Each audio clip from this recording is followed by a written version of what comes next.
بسم الله الرحمن الرحيم سيدي ጤና ይስጥልን እንዴት አላችሁ?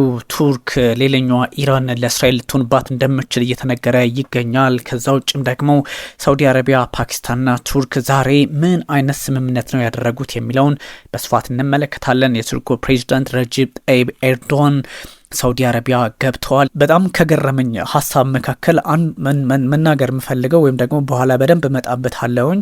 ኢብራሂም ራይዚ እንደምታውቋቸው የኢራን የፓርላማ አባል ናቸውና አንድ አደገኛ ሀሳብ ሰጥተዋል።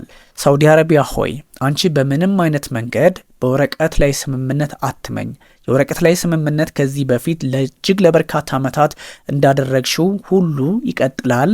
ወይም ደግሞ ከዚህ በፊት ያደረግሽውን ታስታውሻለሽ። ከአሜሪካ ጋር ስምምነት ነበረሽ፣ ግን ደግሞ ደህንነትሽን አላስጠበቀልሽም። ስለዚህ ይሄ ኋላ ቀር የሆነ ፖሊሲሽን መቀየር ነው ያለብሽ የሚል በጣም ጠንከር ያለ ሀሳብ ነው የሰጣት። የወረቀት ስምምነት ከፓኪስታን ከሳውዲ አረቢያና ከቱርክ ጋር ማድረግሽ ምንም የሚፈይድልሽ ነገር የለም። መጀመሪያ ፖሊሲሽን መቀየር።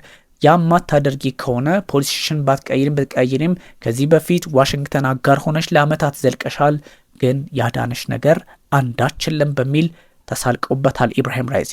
እንግዲህ እነዚህ ጉዳዮች በጣም መነጋገሪያ ሆነዋል።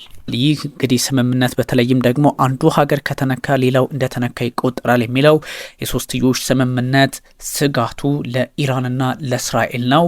ያ ማለት እንግዲህ ኢራንና እስራኤል አብረው ይሰራሉ ማለት ባይሆንም አንድ አይነት ጠላት ወይም ደግሞ አንድ አይነት ችግር ፈጣሪ ኃይሎች እየተፈጠሩባቸው እንደሆነ ደግሞ ግምት ውስጥ ልናስገባ እንችላለን። በብዙ አጋጣሚ እንግዲህ ቀደም ሲል እንደነገርኳችሁ የተለያዩ ሀሳቦች እየተጋራ ይገኛል። በፕሬዚዳንት ዶናልድ ትራምፕ አማካኝነት የሚደረጉ አንዳንድ የፖለቲካ ሂደቶች መፍትሄ እያጡ እዚህ በደረሱበት ሰዓት ላይ የሆነ ስለሆነ በርካቶች በተለያየ አጋጣሚ እያዩት ይገኛል።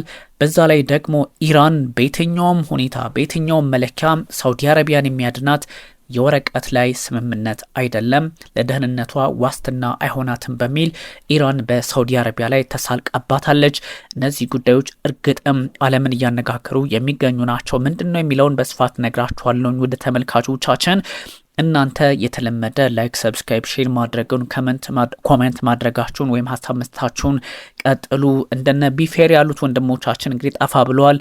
አይ ሆፕ በበጎ ሁኔታ ላይ እንደሚሆኑ ተስፋ እናደርጋለን። ውድ ተመልካቾቻችን እናንተ ግን ለምታደርጉት እያንዳንዷ ኮሜንት ለምጽፏት ሁሉ በተቻለ መጠን ዛሬ ደግሞ ምላሽ ሰጣለሁ። ከሰሞኑ ትንሽ ያው ስራ ስለበዛ ነው በሜንስትሪሙም በዚህም በእኛውም ሶሻል ሚዲያ በተለያየ አጋጣሚ ስራ የመብዛት እድሎች አጋጣሚዎች ስለነበሩ ነውና ሁሉም ነገር በበጎ እየቀጠለ እንደሆነ ማረጋገጫው እናንተ ናችሁና ላይክም ሰብስክራይብም ሼርም ሙሉ ሀሳቡንም በማጋራት ሙሉኑ ሀሳቡንም በመስማት በማዳመጥ እናንተ ደግሞ የተለያየ ጥያቄ ሲኖራችሁ ጥያቄያችሁን ደግሞ በሚገባ በማስቀመጥ በተቻለ መጠን እኔም ለመመለስ ስለምሞክር እናንተም የተለያዩ አቅጣጫዎችን የተለያዩ ሀሳቦችን ለመስጠት እድሉ ስለሚፈጥርላችሁ ሁላችንም እኩል ጋዜጠኞች ነን። ሁላችንም እኩል ምላሽና ጥያቄ የምናስተላልፍበት ነው። ሞር ግን ሪስፖንስብል ሆነን በምታቀርቡት ጥያቄዎች ሁሉ በሚነሳው ጥያቄ ሁሉ የበለጠ ኃላፊነት ወስደን እንድንሰራ የሚያደርግ ነው። ስለዚህ ይሄን ጉዳይ ዛሬ በስፋት ስነግራችሁ ያለምንም ግራ ቀኝ ወደ አንድ አቅጣጫ መሄድ ማለት ነው። እኔ እንደነገርኳችሁ በተደጋጋሚ አንድ ቦታ ላይ አይደለሁም። ወደ የሆነ ጊዜ የሆነ ቦታ ላይ መረጃ ሳጋራችሁ ወደዛ ሄድኩ ሊመስላችሁ ይችላል፣ ግን መረጃው ፋክቱ እሱ ስለሆነ ነው። ሌላ ጊዜ ደግሞ ወደ ቀኝ ሄደ ብላችሁ ልታስቡ ትችላላችሁ፣ መረጃው ፋክቱ እሱ ስለሆነ ነውና እነዚህ ጉዳዮች እንግዲህ ብዙ ጊዜ ሲታዩ ምን አይነት አንደምታ አላቸው የሚለውን ብዙ ሰዎች በጥያቄ መልክ ስታነሱት ስለመመለከት ነውና እንደዛ መሆን ይጠበቅብኛል። ምክንያቱም አንድ አቅጣጫ ካለኝ የሆነ ኃይል ደጋፊ ነኝ፣ የሆነ ቡድን ደጋፊ ነኝ። የሆነ ቡድን ደጋፊ ከሆነ ደግሞ ያ ሰው ትክክለኛ መረጃ ባላንስድ የሆነ ኢንፎርሜሽን እያጋራ እንዳልሆነ በተለይም እንደ ጋዜጠኛ በሱ ልክ እንድትመለከቱ ትፈልጋለሁ። ያው አንዳንዴ ደግሞ የተቆረጡ ድምጾችን ወስደው እንዲህ ነው የሚሉ አሉ። የተቆረጠ ድምጽ ብዙ ጊዜ እንደምታውቁት ወደ አንድ አቅጣጫ ወይም ሰዎች የሚፈልጓትን ወስደው ሀሳብ ለመስጠት ወይም ደግሞ ያችኑ ከወሰዱ በኋላ ያው ለመተቸትም አንዳንድ ነገር ለማድረግም ስለሚመቻቸው ነው። እነሱም ያው ከራሳቸው የፖለቲካ ፍላጎትና ከተለያየ ፐርስፔክቲቭ አንጻር ሊያደርጉት ይችላሉ። እናንተና እኔ ግን በሙሉ መረጃ ነው የምንገናኘው፣ በሙሉ መረጃ ነው የምንከራከረው፣ በሙሉ መረጃ ነው ሀሳብ የምንሰጣጠውና በእርግጥም ዛሬ የምናነሳው ሀሳብ በሁለቱ አገራት መካከል በተለይም በእስራኤልና በኢራን ጫና ሊፈጥር የሚችል በሌላ በኩል ሳውዲ አረቢያን ለማዳን የተደረገ ስምምነት ተደርጎ የሚወሰድ ሆኖ ተመዝግበዋል። ግን ምንድነው ስምምነቱ? የሶስትዮሽ ስምምነቱ በቱርክ በሳውዲ አረቢያና በፓኪስታን መካከል ምን አንድምታ አለው የሚለውን መመልከት ስለሚያስፈልግ ማለት ነው። ስለዚህ በአንካራ በሪያድና በኢስላማባድ አማካኝነት የጋራ ዲፌንስ አግሪመንት ነው፣ የጋራ መከላከያ ስምምነት ነው። በውስጡ ምን ይዟል የሚለው ማንን ስጋት ውስጥ ሊያስገባ ይችላል? እነ ጠቅላይ ሚኒስትር ቤንያሚን ኔታንያሁ በጉዳዩ ላይ ምንም ባይሉም፣ እነ ሞጅተባ ሀመኒም በጉዳዩ ላይ ምንም ባይሉም፣ አንዳንድ ፈተናዎች ደግሞ እዚህ አካባቢ ጥያቄ ሆነው ሊቀጥሉ እንደሚችሉ ማሳያ ነው። ምናልባት ስምምነቶቹ እንግዲህ ምንድን ናቸው የሚለውን ማየት ያስፈልጋል። ይህ ስምምነት በነገራችን ላይ የቀጠናውን የሴኩሪቲ አርኪቴክቸር የሚቀይር ሊሆን ይችላል በሚል የተለያዩ ኤክስፐርቶች ሀሳባቸውን እያስቀመጡ ይገኛል። ምክንያቱም ቀጠናውን ቅርጽ አዲስ መልክ የሚያስይዝ አርኪቴክቸሩን ወይም ደግሞ ልክ ከዚህ ከእንትን ጋር አካባቢው ላይ ያለው የፖለቲካ ሁኔታ እንደምታውቁት አለመረጋጋት ነው። ከሱ አንጻር ያለውን ፖለቲካ ሌላ ቅርጽና መልክ እንዲኖር እንዲፈጠር የሚያደርግ ነው በሚል ሪሼፕን ሴኩሪቲ አርኪቴክቸር ኦፍ ደ ሪጅን የሚል ሀሳብም እየተጋራ ይገኛል። እንዴት ነው የሚለው ብዙ ሰዎችን እያነጋገረ ይገኛል። እንግዲህ ሳውዲ፣ ፓኪስታንና ቱርክ በመሪዎቻቸው አማካኝነት የጋራ መከላከያ ስምምነት ላይ ሲደርሱ መካከለኛው ምስራቅ ያለበትን ውጥረት የምታውቁት ነው። በአሜሪካና በእስራኤል እንደዚሁም ደግሞ በኢራን መካከል ያለውን ውጥረት የምታውቁት ነው። አሜሪካና እስራኤል በኢራን ላይ የከፈቱት ጦርነት አለ። ኢራን ደግሞ በሁለቱም ሀገራት ላይ በተለያዩ ቤዞቻቸው በተለያዩ የፖለቲካና የኢኮኖሚ ፍላጎታቸው መሰረት ባለባቸው አካባቢዎችም ላይ እንደዚሁም ጥቃት የምታደርስበት አለ። ወደ ገልፍ ሀገራትም በተለይም ወደ 6ቱም የጂሲሲ አባላት ላይ የምትፈጽመውም ጥቃት እንዳለ ሆኖ፣ ስለዚህ መካከለኛው ምስራቅ እንደዚህ አይነት እሳት ባለበት ሁኔታ የመካው የጋራ ዲትረንስ አግሪመንት ነው የሚሉት ጥቃት ሲደርስ ራስን የመከላከል ነው። ዲትረንስ አግሪመንት የጋራ መከላከያ ኦፌንሲቭ አይደሉም። ሌሎቹን ቀድመው የማጥቃትም ሆነ ችግር የመፍጠር አንተን የለባቸውም። ግን እነሱ የመካው ስምምነት ምንድን ነው ከተባለ የጋራ ራስን የመከላከል ስምምነት ወይም ደግሞ ዲትረንስ ቀድሞ ችግር ሳይመጣ መመለስ አይነት ስምምነት እንደሆነ ተነግሯል። የመካው ስምምነት በመባል ይጠራል። ዛሬ አርብ ነው የተደረገው። እንግዲህ ስምምነት የተደረገው በቱርኩ ፕሬዚዳንት ረጀብ ጣይብ ኤርዶዋን እና በሳውዲው ልዑል እንግዲህ በሳውዲው ልዑል ወይም ደግሞ ፕራይም ሚኒስትርም ናቸው። በነገራችን ላይ በልዑልነታቸው ነው በዚህ ጊዜ የምናውቃቸውና በመሐመድ ቢን ሳልማን እንደዚሁም በፓኪስታኑ ጠቅላይ ሚኒስትር በሻህባዝ ሸሪፍ አማካኝነት የተደረገ ስምምነት ነው። ሶስቱም ሀገራት በመሪዎቻቸው አማካኝነት ያደረጉት በመሆኑ ትልቅ ቦታ የሚሰጠው እንደተባለውም የመካከለኛው ምስራቅን ፖለቲካ ሌላ ቅርጽ የሚያሰጠው ሊሆን ይችላል ተብሎ የሚወሰድ ነው። እንግዲህ ኮሌክቲቭ ዲተረንስ አጋንስት ኤኒ አክት ኦፍ አግሬሽን ነው በዋነኝነት የጋራ ትስስሩ የጋራ እንግዲህ እርምጃ የመውሰድ አጋጣሚው በየትኛውም ሀገር ላይ ጥቃት ሲሰነዘር በየትኛውም ሀገር ላይ ፈተና የሚሆን አንዳች ችግር ሲፈጠር ለሱ ምላሽ የመስጠት የፖለቲካ የወታደራዊ አካሄድ ተደርጎ የሚወሰድ ነው። ያ ማለት ሳውዲ አረቢያ ከተነካች ቱርክም እንደተነካች ይቆጠራል። ቱርክ ስትነካ ፓኪስታንም ወይም ደግሞ ከሶስቱ ሀገራት አንዱ ከተነካ ሁለቱም አብረው በአንድ ላይ ሶስቱም ጥቃት በሰነዘረባቸው ሀገር ወይም ቡድን ወይም በየትኛውም መንገድ የትኛውም ጥምረት ላይ አብረው የመቆምና የመሰለፍ አካሄድ ነው። ይህ ማለት ልክ እንደ ሰሜን አትላንቲኩ የጦር ጥምረት ኔቶ አርቲክል 5 ነው። አሜሪካ ከተነካች 31ዱም በጠቅላላው አሜሪካን ጨምሮ 32ቱም አብሮ የሚቆምበት ማናው እነ ብሪታንያም ከተነኩ ሁሉም 32ቱም አባላት ብሪታንያን ራሷን ጨምሮ የሚሰለፉበት የጦርነት አውድን የፈጠረ አርቲክል ነው። እንደምታውቁት የሰሜን አትላንቲክ የጦር ጥምረት አርቲክል 5 ወይም አንቀጽ 5።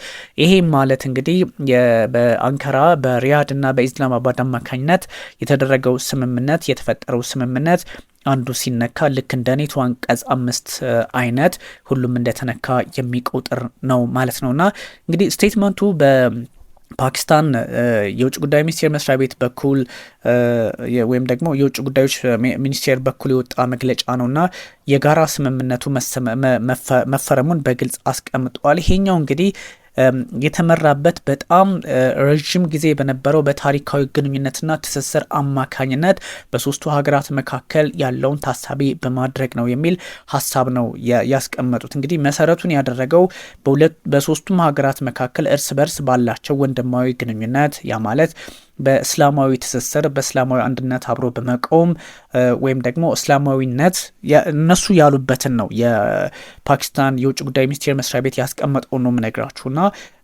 ኢስላሚክ በሆኑ ጉዳዮች ላይ አንድ ላይ በመቆምና ወንድማዊነታቸውን በማስቀጠላቸው ለረዥም ጊዜም በሶስቱ ሀገራት ያለው ግንኙነት እየጠነከረ በመሄዱ የቆየም ስለሆነ በሚል ከዛ ደግሞ በዚህኛው በስትራቴጂክ ጥቅማቸው ላይ ስልታዊ በሆነ ጥቅማቸው ላይ ፍላጎታቸውን ደግሞ ተጨማሪ ጥያቄ አድርገው ለማስቀጠል እንደዚሁም ሎንግ ስታንዲንግ ዲፌንስ ኮርፖሬሽን ስላላቸው ከዚህ በፊት በሀገራቱ መካከል በተለያየ አጋጣሚ ለረዥም ጊዜ የቆየ የመከላከያ ስምምነት ጭምር ስላላቸው እንደሆነ ያስቀምጣል። ይሄ እንግዲህ ምክንያታቸው ወይም ደግሞ እዚህ ላይ አብሮ የመስራት አድርገው ይወስዱታል ማለት ነው። ስምምነቱ እንግዲህ የሚያንጸባርቀው ሶስቱ ሀገራት ኮሚትመንታቸውን ቁርጠኝነታቸውን ወይም ደግሞ ፈርዘር ለሚፈጠሩ ችግሮች አንድ ላይ ቆመው ኮሌክቲቭሊ ከደህንነት አንጻርም ሰላም ለማምጣትም እዛ አካባቢ ያለውንም የፖለቲካ ሁኔታ በማረጋጋት መካከለኛው ምስራቅን አካቶ እስከ ኤዥያው ድረስ እስከ አውሮፓ ድረስ ያለው ማለት ነው ቱርክ እስከምትገኝበት ድረስ ከዛም በላይ ደግሞ በዓለም አቀፍ ደረጃ ላይ ይሄ ፕሮስፐረስ የሆነ የወደፊትን ከመገንባት አንጻር በጣም ያደገ የበለጸገ የወደፊትን ሁኔታ ከመገንባት አንጻር ከደህንነቱ ጋር አብሮ የመስራት ውጥን እንዳላቸው ነው የሚነገረው። እንደዚህ አይነት ጉዳዮች ግን ኦብቪየስሊ አንድን ኃይል ወይም ደግሞ ወደ ማንም ጣት አልቀሰርንም በሚል ረጀብ ጣይብ ኤርዶዋን ሀሳባቸውን ቢያጋሩም ግን መካከለኛው ምስራቅ ላይ ያሉ ቁልፍ ሀገራት በዚህ ጉዳይ ላይ ጥያቄ ማንሳታቸው ግልጽ ነው። ኤንዌይ እና የፓኪስታኑ ጠቅላይ ሚኒስትር እንግዲህ ሻህባዝ ሻሪፍ አንድ ሀሳብ ከመስጠታቸው በፊት እንደምታውቁት ወደ ይሄ የኡምራና ሀጂ ወይም ደግሞ የኡምራ ጉዞ የሚደረግበት ወይም ደግሞ እየተደረገበት ያለው ጊዜ ስለሆነ ተደርጉበታል። ኦፍኮርስ እንግዲህ አሲም ሙኒር ጋር ነው ወደ ሳውዲ አረቢያ የተጓዙትና በዚህ ፕሮግራም ላይ ተሳታፊ ሆነው ጭምር ነው መካ ሄደው በፕሮግራሙ ላይ በኡምራ ፒልግሪሜጅ ላይ ማለት ነው ተሳትፈው መካ ላይ ከዛም በኋላ እንግዲህ ይሄኛውን የፊርማ ስነስርዓት ተሳትፎበታል ማለት ነው። አት ሴም ታይም የቱርኩ ፕሬዚዳንት ረጀብ ጣይብ ኤርዶዋንም ወደ ሳውዲ አረቢያ ተጉዘዋል። ከሳውዲው ጠቅላይ ሚኒስትርና ወይም ደግሞ ልዑል ጋር መሐመድ ቢን ሳልማን ኤምቤሲ ጋር በተለያዩ ጉዳዮች ላይ ያወራሉ የተባለ በሚገኝበት ሰዓት ነው እነዚህ ሶስት ሀገራት ትልቁን ስምምነታቸውን የተፈራረሙት ማለት ነው። ትንሽ ብዙ ሰዎች ለማን ነው ጫና የሚለው ብዙ ጥያቄ እየተነሳበት ይገኛል። እንግዲህ አሁን ስምምነቱ ለምን ተደረገ የሚለውን ብዙ ሰዎች ሊያነሱት የሚገባ ጥያቄ እናንተም የምታነሱት ነው።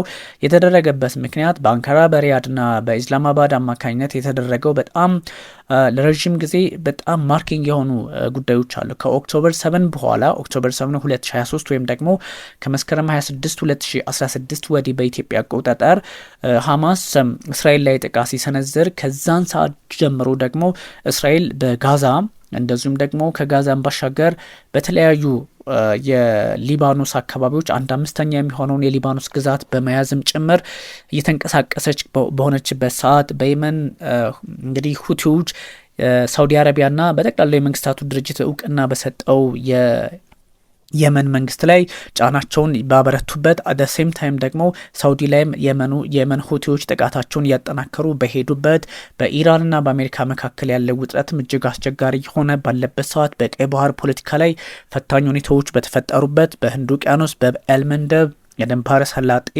እንደዚሁም ደግሞ በሆርሙዝ ሰርጥ ላይ ያለውን አለመግባባት የምታውቁት ነውና እንደዚህ አይነት የፖለቲካ ትርምስ ባለበት ዓለም ላይ ባለበት መካከለኛው ምስራቅ ላይ የተደረገ ስምምነት በመሆኑ ትልቅ ትርጓሜ የሚሰጠው ነው።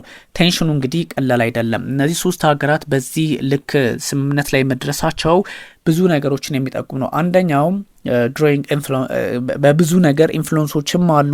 እያንዳንዳቸው ሀገር ደግሞ የራሳቸው የሆነ ምክንያት አላቸው። በተለይም ደግሞ እስራኤል በቀጠናው ላይ ኢንፍሉዌንስ እያደረገች በመምጣቷ በዚህ በሊባኖስና በዌስት ባንክ በጠቅላላ በፍልስጤም በደቡባዊ ሲሪያ ወይም ደግሞ እንደምታውቁት ሶሪያ የምታደርገው እንቅስቃሴና ወታደራዊ እርምጃ ከዛም ግዛት የማስፋት አካሄድን ብቻ ሳይሆን ቀጠናው ላይ ኢንፍሉዌንስ ትፈጣለች በሚል ስጋት አለባቸው። ሶስቱም ሀገራት በነገራችን ላይ ሳውዲ አረቢያ ካልሆነ በስተቀር ቱርክም በጣም ጠንከር ያለ አቋም በእስራኤል ጉዳይ ላይ አላት። ፓኪስታንም እንደዚሁ በዚህ ጉዳይ ላይ ጠንከር ያለ አቋም አላት። ሳውዲ አረቢያ አላት ኦፍ ኮርስ በጋዛ ጉዳይ ላይ በፍልስጤሞች ጉዳይ ላይ ከማይደራደሩ ሀገራት መካከል ተጠቃሽ ነች። ግን ከሁለቱ አንጻር ፓኪስታን አንደኛ ብናስቀምጣት፣ ቱርክ ሁለተኛ ብናስቀምጣት፣ ሳውዲ አረቢያ ሶስተኛ አይነት ጠንከር ያለ የፖለቲካ አመለካከት በኢራን ላይ እንዳላቸው በቅደም ተከተል ማስቀመጥ ይቻላል ማለት ነው። ግን እንደዚህ አይነት ሁኔታዎች አሁንም ፈታኝ ሆነው ሊቀጥሉ እንደሚችሉ ማሳያው ይሄ ነው። ብዙ ነገሮችን ስትመለከቷቸው አንዳንድ አስቸጋሪዎች ነገሮች አሉ። ምክንያቱም እንግዲህ እንደምታስታውሱት በጣም በተደጋጋሚ እነዚህ ሀገራት በተለያየ የፖለቲካ መንገድ ወደ ስምምነት ለመድረስም ጥረት ሲያደርጉ ነበረ። እነዚህ ሀገራት በራሳቸው መንገድ በራሳቸው የፖለቲካ ልኬት እንደዚሁም ደግሞ ካልኩሌት የሚያደርጓቸው ነገሮች አሉ። በዛ ላይ ኢራን ጠንከር ያለ አቋምም እያራመደች ባለችበት ሰዓት ትርጉሙ ከባድ ነው። ስለዚህ ኢራንና እስራኤል አንድ ላይ ይሰራሉ ብሎ ማሰብ ፖለቲካዊ ጅልነት ቢሆንም በአሁኑ ሰዓት ግን ደግሞ እነዚህ ሶስቱ ሀገራት የመሰረቱት ጥምረት ጆይንት ሚሊተሪ ዲተረንስ በእርግጥም ለሁለቱም ሀገራት በተለያየ አቅጣጫ ስጋት ነው። ለእስራኤልም ስጋት ነው፣ ለኢራንም ስጋት ነው እና ከዚህ አንጻር አብሮ ብዙ ጉዳዮች መታየት እንዳለባቸው የሚያሳይ ነው። በነገራችን ላይ እነዚህ ሀገራት ከዚህ በፊትም እንደዚህ አይነት ስምምነት አላቸው። ያ ማለት በተለይም ደግሞ በተናጠል ቱርክ ፓኪስታን፣ ቱርክ ሳውዲ ፓኪስታን እንዲህ አይነት የተናጠል ስምምነት እንደነበራቸው ይታወሳል። ለምሳሌ በዚህ አመት እንግዲህ መጋቢት መጀመሪያዎቹ ቀናት አካባቢ ላይ የዚህ ጦርነት ከተቀሰቀሰ በኋላ ያው የካቲት ላይ የተቀሰቀሰው ታውቁታላችሁ። የመካከለኛው ምስራቅ የቱርክ የፓኪስታንና የሳውዲ አረቢያ የውጭ ጉዳይ ሚኒስትሮች ሪያድ ተገናኝተው ነበረ። ሪያድ የተገናኙት ደግሞ የኢስላሚክ ሰሚት በሚባለው ጉባኤ ላይ ለመሳተፍ ነውና ምን አይነት ጆይንት ሴኩሪቲ አግሪመንት ሊኖራቸው ይገባል በሚለው ላይ ወይም ደግሞ ሊኖረን ይገባል በሚለው ላይ ስምምነት ላይ የሚያደርሳቸውን ምን መምሰል አለበት በሚለው ላይ መመካከራቸው ይታወሳል። ስለዚህ አራት ወራት በኋላ ደግሞ እንደዚህ አይነት ስምምነት ላይ ደርሰዋል ማለት ነው። ከዚህ ሁሉ በፊት ደግሞ መስከረም 2025 ላይ የዛሬ አመት ማለት ነው የአንድ ወር ይቀረዋል አመት ሊሞላ የፓኪስታንና የሳውዲ መንግስት ሙቹዋል ዲፌንስ አግሪመንት ነበራቸው። የጋራ ራስን የመከላከል ስምምነት ነበራቸው። አግሪመንቱ የዋዛ አልነበረም እና ከዚህ አንጻር እንግዲህ አግሪመንቱ የመጣው ምንድነው? እስራኤል የካታርን ዋና ከተማ ዶሃን ሴፕቴምበር 9 ላይ መስከረም 9 ላይ ጥቃት ማድረሷን ተከትሎ ወዲያውኑ ነበረ ስምምነት ላይ የደረሱት እነዚህ ሀገራት ማለት ነው። እነዚህ አይነት ጉዳዮች እንግዲህ በተለያየ መንገድ ሊታዩ ይችላል የሚባለውም ከዚህ አንጻር ነው። በተለይ ደግሞ ከዚህ ጀርመን ማርሻል ፈንድ የአሜሪካ ደቡብና ዋይደር በጠቅላላው አውሮፓን ኦፊስ የሚቆጣጠረው እንግዲህ የቱርክም ሪጂናል ዳይሬክተር ነው፣ ቀጠናዊ ዳይሬክተር ናቸው። ኡዝጉር ይባላሉ። አንዱ ሳሪ ሲኪሊ ይባላሉ። ሶሪ ፎር በትክክል ስማቸውን ሜንሽን ላላረገው እችላለሁኝ።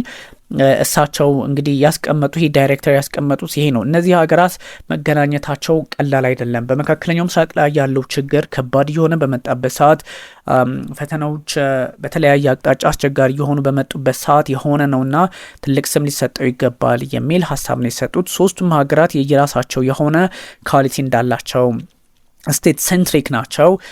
ለሪጂናል ስታቢሊቲው ስቴት ሴንትሪክ፣ ፓኪስታንም ለአካባቢውና ለራሱ ያላትን አቋም ይታወቃል። ቱርክም ብትሆን በመካከለኛው ምስራቅ ብቻ አይደለም በዓለም ፖለቲካ ላይ ጫና ለመፍጠር የምትሄድበት ርቀት አለ። ሳውዲ አረቢያም በሙስሊሙ ዓለም በአረቢኩ በጠቅላላው በብዙ ጉዳዮች የመሪነት ሚና ያላት ሀገር ተደርጋ የምትወሰድ ነውና ልዩነት አላቸው። በእርግጥ እነዚህ ሀገራት ልዩነት ቢኖራቸውም ግን በጣም ስትሮንግ ሴንትራል ጋቨርንመንት ያላቸው ቴሪቶሪያል ኢንቴግሪቲያቸውም ላይ ጥያቄ ያለባቸው።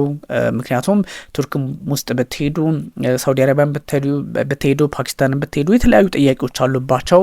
የሲቪል ኮንፍሊክት ጭምር የፖለቲካ ጥያቄም ያለባቸው ጭምር ናቸው። ያም ሆኖ ግን በራሳቸው መንገድ የራሳቸውን አቅም ለማጠናከር የሞከሩት ነው እና እነዚህ ሀገራት ስምምነት ውስጥ መግባት ዲስ ፓክት ዋት ዳዝ ሚን ዲስ በጣም ብዙ ሰዎች ሊጠይቁት የሚገባና በትክክልም ትልቅ ጥያቄ ነው። ስምምነቱ የሆነው አሁን ነው መሆኑ ብቻ አይደለም።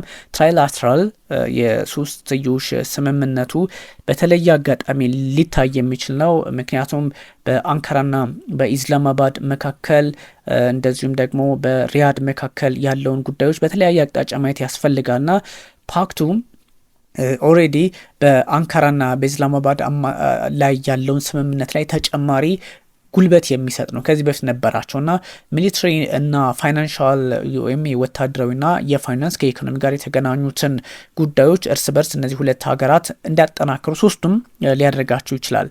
ባይዘወይ አናሊስቶቹ እንደሚያስቀምጡት የሰሜን አትላንቲክ የጦር ጥምረት ውስጥ ሁለተኛዋ በጣም ግዙፍ ጦር ያላት ቱርክ ነች።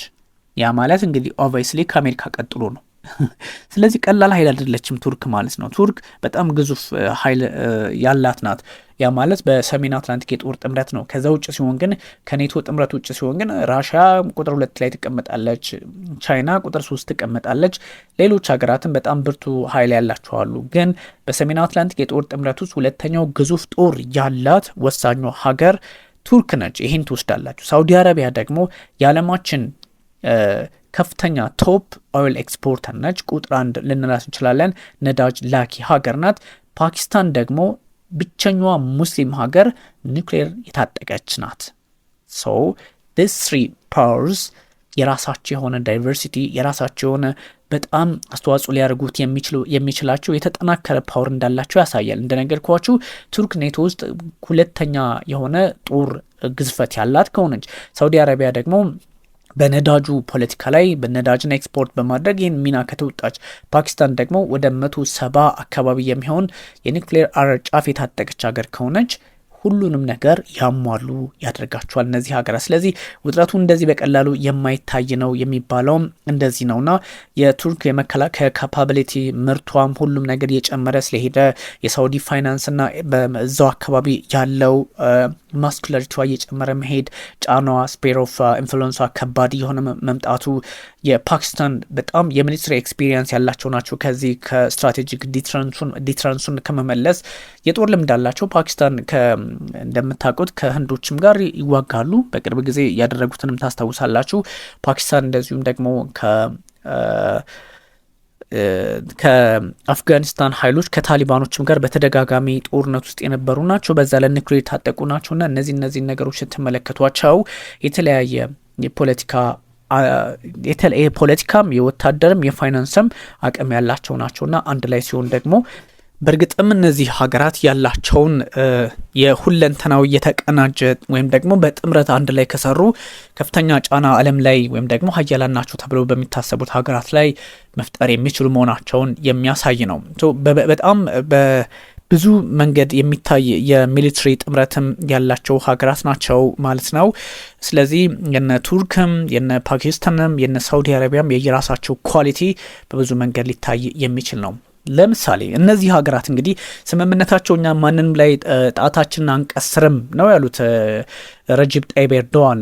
ይሄ ማለት ይሄ አይደለም እንኳን እንደ እስራኤልና እንደ ኢራን ሲኒየር ፖለቲከኞች ያሏቸው ሀገራት ቀርቶ ማንም 3 ዓመት 4 ዓመት የሆነ አገር እድሜ እንኳን ቢኖረው ይሄን መረዳት አያቅተውም።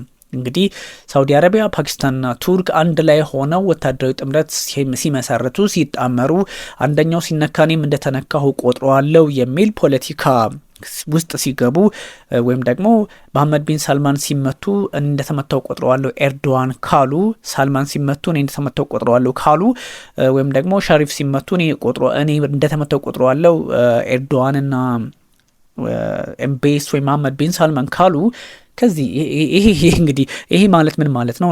ኢራን አሁን ጥቃቱ የበረታባት ከመጣ ምናልባት ይሄ አስቸጋሪ ነገሮችን ሊፈጥሩ ይችላሉ። በነገራችን ላይ እስራኤልም አሁን ኢራን ወደ ሳውዲ አረቢያ እንድተኩስ ልታረጋት ትችላለች፣ በተለያየ መንገድ በመተንኮስ ያ ማለት መተኮስ አለብሽ ብላ አዛት ሳይሆን በጣም ቴክኒካሊ በተለያየ መንገድ ወደ ሳውዲ ጥቃት እንድትሰነዝር ታረጋታለች።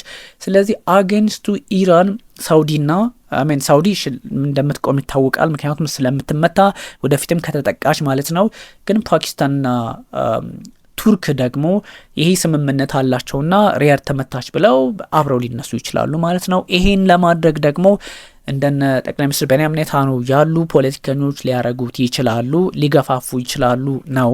እሱን እንኳን ብንተው ኢራን በዚህ ጉዳይ ላይ ስሟ ባይነሳም፣ እስራኤል በዚህ ጉዳይ ላይ ስሟ ባይነሳም፣ ሁለቱም ስማቸው አልተነሳም። ግን ይህ ስምምነት ለሁለቱ የሚበጅ ነው ወይ? አይበጅም። ሁለቱን እንዲያውም ታሳቢ አድርጎ የተቋቋመ ሊሆን ይችላል። ይሄ በግልጽ መወሰድ ያለበት ጉዳይ ነው። አንደኛ ኢራን አሁን ምን እያደረገች ነው ከተባለ ሳውዲ አረቢያን ቀን ማታ ስታሰቃያት ነበረ፣ ይታወቃል፣ ስትመታት ነበረ። ስለዚህ ይሄ ስምምነት ኢራን እየመታች ነው፣ በጋራ እንከላከላት የሚል ትርጓሜም ሊሰጠው ይገባል። በምንም ሁኔታ ይሄ መቼስ የዋህ አይደለንም አይደለ? እንደዚህ አይነት ነገሮች አንድ ሀገር የሆነ ሀገር ላይ ጥቃት ከሰነዘረ በኋላ ከሌሎች ሀገራት ጋር ያ የተደበደበው ሀገር ጥምረት ከመሰረተ ያኛውን ደብዳቤውን ሀገር አይመለከትም ወይም ደግሞ እሱን ታሳቢ አላደረግንም። ይሄ ትንሽ ማንም ሰው የሚረዳው ነውና እነ ኤርዶዋን ይሄን ቢሉ ማንም የሚሰማቸውም የለም። የኢራን ፖለቲከኞችም በዛ ልክ ነው ያስቀመጡትና የኢራን ኢብራሂም ሬዛኢ በጣም ወሳኝ የፓርላማ አባል ነው። ሜምበር ኦፍ ፓርላመንት ኤምፒ በጣም ወሳኝ ሀሳብ ሰጥቷል። ክሪቲሳይዝ አድርገዋል። በኤክስ ገጻቸው ላይ ነው ያስቀመጡትና እሳቸው በጣም የሚያዝናናኝ ሀሳብ ነው የሰጡት። ሳውዲ መስት ነው a paper agreement with Turkey and Pakistan will not bring them security, just as year of one-sided dependence on the American did not bring them security ነው ያሉት። ይሄ በጣም አንደኛ አገላለጹ is amazing፣ በጣም የሚገርም አገላለጽ ነው ያስቀመጡት ኢብራሂም ሬዛኢ። ምንድነው ያሉት? ሳውዲ አረቢያ ሆይ ነው ማወቅ ያለብሽ የወረቀት ላይ ስምምነት ከቱርክና ከፓኪስታን ጋር ማድረግሽ ምንም አይነት ሰላም እንደማይሰጥሽ ነው። ምክንያቱም እጅግ ለበርካታ አመታት በአንድ አቅጣጫ አንድ ወገንተኛ ሆነሽ በአሜሪካ ላይ ጥገኛ ሆነሽ አሜሪካ ከእንደዚህ አይነት ስጋት ደህንነትሽን አልጠበቀችምና ከእነሱ መማር አለብሽ። የወረቀት ስምምነት አያድንሽም ነው ያሉት። የስ በጣም ይህ ኦፍ ኮርስ አሁን እንግዲህ ሪፎርም ዩር ፖሊሲ ሶ ዳት ዩ ዱ ናት ኒድ ቱ ቤግ ፎር ሴኩሪቲ ፍሮም አዘርስ ነው ያሉት። በጣም ግን ኢብራሂም ሬዛኢ በጣም ነው የተጫወቱባት። በነገራችን ላይ በሳውዲ አረቢያ ላይ ፖሊሲሽን አስተካኪ፣ ሌሎችን መለመን ላይ አታተኩሪ ወይም የሚል ዶንት ቤግ ፎር ሴኩሪቲ ፍሮም አዘርስ፣ ደህንነትሽን ሌሎችን በመለመን ትኩረት አታድርጊ፣ የወረቀት ላይ ጽሁፍ የወረቀት ላይ ስምምነት አያድንሽም፣ ፖሊሲሽን አሻሺ፣ ወደኋላ አትቅሪ በሚል ግልጽ ሀሳብ ነው የሰጧቸው። በኤክስ ገጻቸው ላይ ነው ኢብራሂም ሬዛኢ ያጋሩትና ኢትስ ሪሊ ፈኒ። በነገራችን ላይ ኢብራሂም ሬዛኢ 14 ቬሪፋይድ የሆነ ነው። ሶሪ ግን እንትን እንዳይመስል እንጂ ማስታወቂያ እንዳይመስል የእሳቸውን እዛ ላይ ቼክ ማድረግ ትችላላችሁ። ኤክስ ገጻቸው ላይ ይሄን ነው ያሉትና በጣም ኤክስፕሬሽናቸው ራሱ በጣም ይገርማል። የዚህ ፖለቲከኛ እና በጣም ነው የምሪን ነው የደነቀኝና ወደ መጀመሪያም ላይ መግቢያም ላይ እንደነገርኳችሁ አይነት ነው። እንግዲህ ምን አይነት ጉዳዮችን ዓለም ልጠብቅ ትችላለች የሚል ሀሳብ ነው የተሰጠው። እንግዲህ ከኢራን አንጻር ይሄን ካልኳችሁ ይህ ስምምነት ኢራንን አያሰጋም። ምክንያቱም አፍተር ኦል እነሱ ስምምነታቸው ሙስሊምን ፕሮቴክት ለማድረግ ነው የሚል አንድ አስተያየት ስቀበል ነበር። አይ እንደዛ አይደለም። እንግዲህ በሙስሊም በዛ ልክ ሊታሰብ ቢችልም ግን አሁን ባለው ወታደራዊ ስልትና ስትራቴጂ አጌንስቱ ኢራን እነዚህ ሶስት ሀገራት እንደቆሙ ምንም አይነት ወደዚህም ወደዛም የሚል ነገር አይደለም።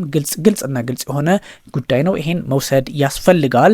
አገንስቱ እስራኤልም አልቆሙም የሚሉ አሉ። እንዴት ነው ያልቆሙት? በግልጽ ነው የቆሙትና እሱን ነግራቸዋለሁ። ጠቅላይ ሚኒስትር ቤንያሚን ኔታንያሁም ሆኖ ቢሮአቸው እንደዚሁም ደግሞ የውጭ ጉዳይ ሚኒስቴር መከላከያው ምንም ያሉት ነገር ባይኖርም የሳውዲ አረቢያ የቱርክና የፓኪስታን ስምምነት በተለያየ መንገድ የሚታይ ነው። ምክንያቱም ከዚህ ቀደም ጠቅላይ ሚኒስትር ቤንያሚን ኔታንያሁን በተመለከተ ረጂብ ጣይብ ኤርዶዋን ሲሰጡት የነበረው ሀሳብ የሚታወስ ነው። እንግዲህ ሪጂናል ድጋፎችን we must be allowed to ዳይናማይት ዩኤስ ኢራን ዲል በሚል በኔታንያሁም ላይ ሲዝቱ ስለነበረ ፓኪስታንም ደግሞ አንድ ቀን መውረር ካስፈለገም እሷን ነው የሚል አቋምም ስለነበራት ማለትም እንደምታውቁት እስራኤልን እንዲህ አይነት ጉዳዮች በቀላል ወይም ደግሞ በየዋህ ፖለቲካ ምልከታ የሚታይ አይደለም። ኢት ኦልሶ ኮንደምን ያ ማለት ግሬተር ኢዝራኤልን በማሰባቸው ጠቅላይ ሚኒስትር ቤንያሚን ኔታንያሁ ከሱም አንጻር የተለያዩ ጥያቄዎችን ያነሳሉና እንግዲህ ዩኤስ ኤንድ እስራኤል ዋር ኦን ኢራን ኤንድ ፓኪስታን ሃዝ ቴከን ሚዲየት ለማድረግ ፓኪስታን የተለያዩ ሚናዎችን ስትወጣ ነበረና ይሄ ቀላል አይደለም እና ተመልካቾች ብዙ ፖይንቶች ብዙ ነጥቦች ከነዚህ አገራት የፖለቲካ ፍላጎት አንጻር ብቻ የሚታይም ሳይሆን ዓለም ላይ ምን አለ የሚለውንም ታሳቢ እያደረገ ነውና አንዳንድ ሰዎች በግልጽም ወይም ደግሞ ክሊርሊ ይህን ሀሳብ ማስቀመጥም ስላለባቸው ራሳቸውና ኤርዶዋን በስጋት ነው ያስቀመጡት። ምክንያቱም ዓለም ላይ በጣም እጅግ በርካታ የሚሊተሪ ፓክቶች እየተፈጠሩ ነው። ሳውዲ አረቢያ ደግሞ በጣም ሚሊተሪ ፓክቶችን በመፍጠር እየታወቀች ነው። ያ ማለት ኢራንን ታሳቢ ያላደረገችም ወይ የሚለውን ጥያቄ ለሳውዲ አረቢያ ግልጽ የሚያደርገው ብዙ ወታደራዊ ፓክቶችን በመመስረቷ ነው። በቀይ ባህር ያለውን ስምምነት እንደምታውቁት ሁቲዎችን በመስካት በቀይ ባህርም 14 ሀገራትን እሷን ጨምሮ አስፈርማለች። አሁን ደግሞ ከሶስቱ ሀገራት አንዱ ሲነካ እኔም ተነካው ነው በሚል በዚህ ልክ አስቀምጣለች እና ትንሽ አስቸጋሪ ነው። ሳውዲ ተርኪን ፓኪስታን ፓክ ኩድ ቢ the beginning of a broader regional alliance የሚል ሀሳብ እየተሰጠ ይገኛል። እነዚህ ሀገራት ደግሞ በቀጠናው ላይ ጥምረታቸውን እያሰፉ የመሄድ የመጀመሪያ ናቸው እንጂ አንዱ ሲነካ ሌላውን ልክ እንደ ኔቶ አይነት ነገር እያደረጉት ሊሄዱ ይችላሉ። ብዙ እያሰፉት ሊሄዱ እንደሚችሉ የሚያሳይ ነውና የመካ ፓክት ተብሎ የሚጠራው በተለያዩ እንግዲህ ሀገራት ላይ ደግሞ እየሰፋ ሊሄድ እንደሚችልም ያሳያል ማለት ነው። በተለይ ደግሞ መካከለኛው ምስራቅ ላይ ኢራን ያ ጠንከር እያለች በመምጣቷ ጡንቿን እያሳየች በመምጣቷ እንደዚሁም ደግሞ አሜሪካ በእሷ ግፊት አማካኝነት እነዚህ አገራት የራሳቸውን ኃይል እንዲያጠናክሩ ፒቮታል ሽፍት ራሷ ማግዛ ሊሆን ይችላል። ግን ደግሞ ባታገዘችም አላገዘችም የሚለው በእርግጥ ይጎዳል። ፒቮታል ሽፍት ኢን ዘ ሪጅን የሚል ሀሳብም አለ። ቀጠናው ላይ በጣም የተለየ የፖለቲካ አቋም ወይም ደግሞ ለውጥ እንደተደረገ የሚቆጠር ነው። ከአሜሪካ በተወሰነ መጠን የማፈንገጥ ማለት ነውና የባይላተራል አግሪመንቶች እየጨመሩ ሄደዋል። እንግዲህ ከዚህ we are talking about Turkey, Qatar, Pakistan, Kuwait, a lot of them የሚል ሀሳብ ደግሞ ከዚህ ቀደም ሲሰጥ ነበረ በተለይ በፓኪስታኖች አማካኝነትና እነዚህ የጂሲሲ ሀገራት ደግሞ ሌሎች አይነት አማራጮችን ለመውሰድም እድሉን ይፈጥራሉ ነውና ብዙ ነገሮችን ከዚህ አንጻር ደግሞ መመልከት ያስፈልጋልና በተለይ አሁን የተጀመረች ነገር አለችና የገልፍ ትብብር ሀገራት ወይም ደግሞ ገልፍ ኮኦፕሬሽን ካውንስል ጂሲሲ የሚባሉት የሁቲዎችን ጥቃት በዚህ በናጅራን አካባቢ በደቡብ ሳውዲ አረቢያ ጥቃት ሰንዝሮ በርካታ ዜጎች ጉዳት ደርሶባቸዋል፣ ቆስለዋልና እሱን ተከትሎ አውግዘዋል ሁቲን ማለት ነው። ስለዚህ የሚያሳየው ነገር አለ። ሴክሬታሪ ጀነራሉ ጃሲም መሐመድ አልባዳዊ ይባላሉ። ይሄኛውን ጥቃት አክት ኦፍ ቴረር ነው ያሉት። ሁቲዎች ቴሮሪዝምን እየተገበሩ ነው፣ ባለም አቀፉ ህግና የሰብአዊ መብት ሰዎች ህግ አማካኝነት እየተመሩ አይደለም። እንዴት ሊመሩ ይችላሉ? እነሱም እንደዛ ጥቃት ስለሚደርስባቸው በነገራችን ላይ በጣም ያለ ጉዳይ ሆኗል። ኤኒዌይ እንደዚህ አይነት ስምምነቶች በጣም አስቸጋሪ ነው። ሳውዲ አረቢያ ቱርክና ፓኪስታን ያደረጉት ስምምነት not a military axis or ሴክተሪያን ብሎክ የሳውዲ ሚኒስትርም እንደዛ ብሏል። አልበላሽም ምን አመጣው አይነት ነገር ነው። በወታደራዊ ፓክት አይደለም ይላሉ፣ የጋራ መከላከል ነው የሚሉትና ሰውም ብዙ የሚዋጥም አይደለም። ግን አንዳንድ ሀሳቦች እንደዚህ አይነት ጉዳዮችን በትክክል ማየት ያስፈልጋል። የቱርክ እንግዲህ ዲፌንስ ፓክቱ ሳውዲ አረቢያ ፓኪስታን ጋር ያደረጉት አላማው ኤኒ ፓርቲኩላር ካንትሪን ኢላማ ማድረግ አይደለም የሚል ሀሳብ ሰጥተዋል። የቱርክ የፕሬዚደንት ኮሚኒኬሽን ዳይሬክተር መካ አግሪመንት የመካው ስምምነት የትኛውንም ሀገር ፓርቲኩላር ካንትሪ ጫና ውስጥ ሊያስገባ የሚችል አይደለም። የጋራ መከላከያን ማጠናከርና ራስን ጥቅም በዛው አካባቢ ከመቃኘት ውጪ በየትኛውም አጋጣሚ የትኛውንም ሀገር ላይ ጣት የሚሰነዝር ወይ ጣት የሚቀስር አይደለም በሚል ሀሳብ ሰጥቷል። ያው እንደነገርኳችሁ ቀደም ሲል እንደተባለው ነው። አልበላሽ ምን አመጣው አይነት ካልሆነ ማን እንደዚህ ያለ ነገር አለ ማለት እስራኤልም በዚህ ጉዳይ ላይ ኢራንም እንደው ያው የኢራን በኢብራሂም ራይዚ አማካኝነት የተሰጠውን ትችት ተመልክታችሁታልና ከዛ አንጻር ልንወስደው እንችላለን። ከዛ ውጭ ደግሞ በጣም መነጋገሪያ የሆኑ ነጥቦችን ማንሳትም በትክክል ያስፈልጋል።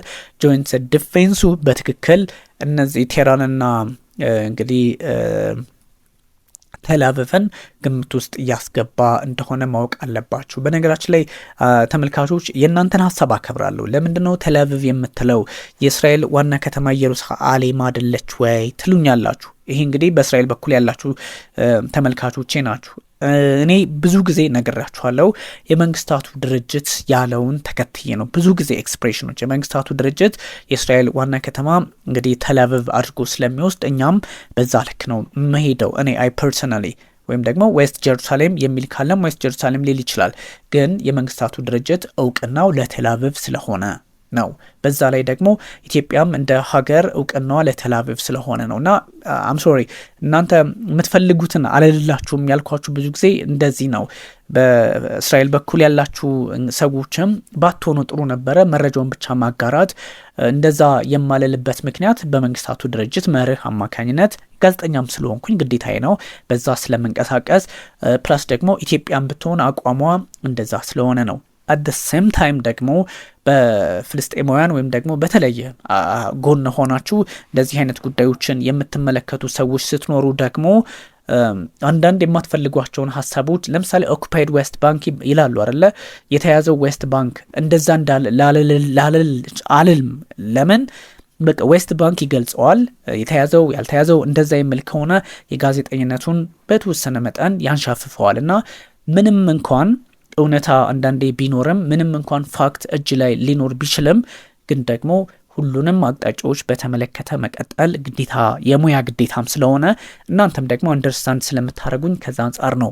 ኤኒዌይ እሱን ነው ፓክቱ እንግዲህ ስምምነት ተርኪ ዊል ብሪንግ ሴኩሪቲ ቱ ሳውዲ አረቢያ ዋርንስ ኢራንን ቅድም የነገርኳችሁ የኢብራሂም ራይዚ ፖሊሲሽን ቀይሪ ብለው ያላገጡባትን በጣም ባይዞ እኔ ልረሳው አልፈለኩም እና ብዙ ነገሮች በዛ ልክ ይቃኛሉና መካከለኛው ምስራቅ ዛሬም በጣም ይሄ ትራይላተራል አግሪመንቱ very much defensive in nature የሚል ሀሳብ ደግሞ በሌላ አጋጣሚ መጥቷል። defensive in nature በጣም በተፈጥሮ መከላከል ላይ ትኩረት ያደረገ ነው ብለው የሚወስዱ ሰዎች አሉ። እንግዲህ መከላከልም ሆነ ጫና የመፍጠርም ሆነ ብዙ አይነት ጥቃቶችን ወይም ደግሞ የፖለቲካ ውዶችን ሰዎች በተለያየ መንገድ ለማየት ቢሞክሩም እዚህ ላይ ያለው ግን ግልጽ አንድ ነገር ግልጽ አረዳድ በዚህ የፖለቲካ ስርዓት ውስጥ ማንም ኃይል ጎልቶ ሊወጣ እንደማይችል ማንም ኃይል በራሱ መንገድ አሸናፊ ሆኖ ሊወጣ እንደማይችል ነው። ምክንያቱም እነዚህን በጣም ሁለት መካከለኛው ምስራቅ ላይ ለየት ያለ ባህሪ ያላቸው አደገኛ ፓወሮች ጋር የሚደረግ ፍልሚያ ነው ሊሆንባቸው የሚችለው። በእርግጥ እነሱ እኛ እንደዚህ አይነት ጉዳይ ላይ ያልገባንበትም ጦርነት ውስጥ የመግባት ህልምም ሆነ ምንም አይነት ችግሮችን አልናነሳም ቢሉም ፓኪስታንም ሳውዲ አረቢያም ቱርክም አላማቸው ይታወቃል። ራስን መከላከል ከሆነ ዳስ ኦኬ። ግን በመካከለኛው ምስራቅ ላይ የተለየ ባህሪ ያላቸው ሁለት ሀገራት አሉ። ሌላው እንደምታውቁ ስለሆነ አንደኛው እስራኤል ናት፣ አይሁድ ነች፣ የአይሁድ ምድር ጁ ላንድ አቋማቸው ምን እንደሆነ ታውቃላችሁ። ሁለተኛ ደግሞ ሁለተኛ ስላችሁ ደረጃ እያስቀመጥኩ ሳይሆን ለሐሳቡ ፍሎ ነው። ኢራን አለች። ኢራን ደግሞ ለየት ያለላት ፋርስ ነች። የተለየ ስልጣኔ፣ የተለየ ማንነት፣ የተለየ እድገት፣ የተለየ ፖለቲካ ግንዛቤ፣ የተለየ ወታደራዊ አቅም፣ የተለየ አሁናዊ ዓለም አረዳድ ያላቸው ናቸውና እነዚህን ሀገራት ኢላማ ውስጥ የሚያስገባ አይነት ስለሆነ በቀላሉ የሚታይ እንዳልሆነ ታሳቢ እንድታደርጉት ከመፈለግም አንጻር ነው። ብዙ ነገሮች ግን ከዚህ የፖለቲካ አረዳድ አንጻር መታየት እንዳለባቸው ብዙ ኃይላት ያስቀምጣሉ። ይህ ጉዳይ ቀላል አይደለም። ቢካዝ ይሄ ያልተካተቱ ሀገራት አሉ። በጣም በሚገርም ሁኔታ ያልተካተቱ ሀገራት እነማን ናቸው የሚል ነገር አለ። እነማን ናቸው ያልተካተቱት? ቲያትር ዲፕሎማሲ ብቃኝም የሚል ሀሳብም ስላለ አንድ መረጃ ልንገራችሁ። እንግዲህ የሩሲያው ፕሬዚዳንት ቭላዲሚር ፑቲን በተለያዩ አጋጣሚዎች አብረውን ለመስራት ከአልታኒ ጋር ከማናቸው ከቢንዛይድ ጋር ቢዜድ ጋር ከእሳቸው ጋር ውይይት አድርገዋል። ስለዚህ እሳቸው ጋር ውይይት ያደረጉበት መንገድ ምንድን ነው? በጣም አደገኛ ነገር ነው። በነገራችን ላይ በዚህኛው አጋጣሚ ሳውዲ አረቢያና በተለይም ሳውዲ እንግዲህ ከአረብ ኤምሬቶች ጋር አሁን የፖለቲካ መገፋፋት ውስጥ ናትና ሳውዲ አረቢያ በቀይ ባህር ፎረም ላይ ቀይ ባህርን ለመጠበቅ በሚደረገውም በሁለተኛውም ስምምነቷ አረብ ኤምሬቶችን ማየት አልፈለገችም እና አረብ ኤምሬቶች ደግሞ የራሷን መንገድ ፍለጋ ላይ ያለች ሀገር እንደሆነች ይታወቃልና ከዛ አንጻርም ሁኔታዎች ውስብስብ ሆነው ሊቀጥሉ እንደሚችሉ በግልጽ የሚያሳይ ነው። ስለዚህ ሁሉም ነገሮች የመጀመሪያም ሆነ የመጨረሻ እንግዲህ የሁቲዎችም ጉዳይ የእስራኤልም ጉዳይ የኢራንም ጉዳይ አብሮ የሚታይ ነውና እንዲያውም በዚህ ጥምረት አማካኝነት ጫና ሊደርስባቸው የሚችሉ ሀገራት መጥፎ ጊዜ ላይ ስለሆኑ ነው እንጂ አንድ ላይ መስራት ካለባቸው አሁን እስራኤልና ኢራን እንደዚሁም ሁቲዎች ወይም ደግሞ በኢራን ዙሪያ ያሉት አክስ ኦፍ ሬዚስታንስ አብረው ቆመው እነ ፓኪስታንን እነ ቱርክንና መሰል ሀገራትን ሳውዲን አሜሪካን ጨምሮ ጫና ውስጥ ማስገባት ይገባቸው ነበረ። ግን አፍተሮል እነዚህ ሀገራት አብረው የሚሰሩ ባለመሆናቸው ነው። ውድ ተመልካቾቻችን ሰፋ ያለ መረጃን ያጋሯችሁ። እንግዲህ እናንተም ላይኩንም ሰብስክራይበሩም ሼሩንም አድርጉ። ጥያቄያችሁንም እየጠየቃችሁ ቀጥሉ። እጅጉን አመሰግናችኋለሁ ለሰጣችሁን ጊዜ ለሁሉም ነገራችሁ። ውድ ተመልካቾቻችን በጣም ነው የማመሰግነው። ቢኒያም ካሴ ነበርኩኝ። ታንክ ዩ ቨሪ ማች። እንዴት ነው?